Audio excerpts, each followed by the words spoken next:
David coba mencari tahu cara kerja kekuatannya. Dia pun bisa melakukan teleportasi. Malam harinya, dia kembali ke kamar motelnya, di mana dia terlihat membolak-balik halaman buku dengan objek wisata, mencoba berteleportasi ke salah satu tempat itu. Ketika dia menemukan gedung Empire State, dia ingat bagaimana dia dulu mengunjungi tempat itu bersama ibunya. Tiba-tiba David berteleportasi ke gedung negara, dan saat itulah dia menyadari bahwa dia hanya bisa berteleportasi ke tempat-tempat yang pernah dia kunjungi sebelumnya. Dengan penemuan baru ini, tempat pertama yang David putuskan untuk datangi adalah Bank Tabungan Imigran. Dia berjalan menghampiri seorang satpam, sudah merencanakan bagaimana perampokannya akan berjalan. Ketika dia meminta untuk menggunakan kamar mandi pelanggan, dalam perjalanan ke kamar mandi, David memperhatikan brankas bank. Setelah kembali ke kamarnya, dia bersiap-siap dan mengambil tas, lalu berteleportasi ke brankas bank. Melihat begitu banyak uang tergeletak, dia menyadari dia akan membutuhkan tas yang lebih besar. Dia kemudian berteleportasi kembali ke kamarnya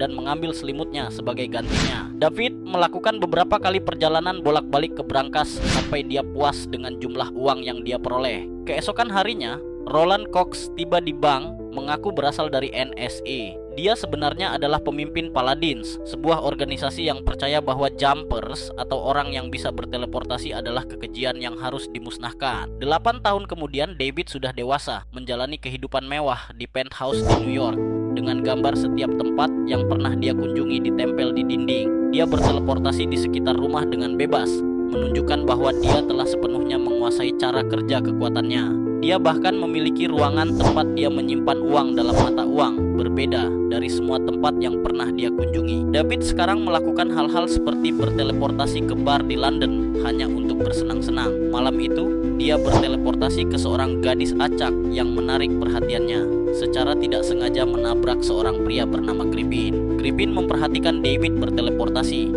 tetapi dia hanya berdiri di sana menatap. Keesokan harinya, David berteleportasi ke Fiji untuk berselancar.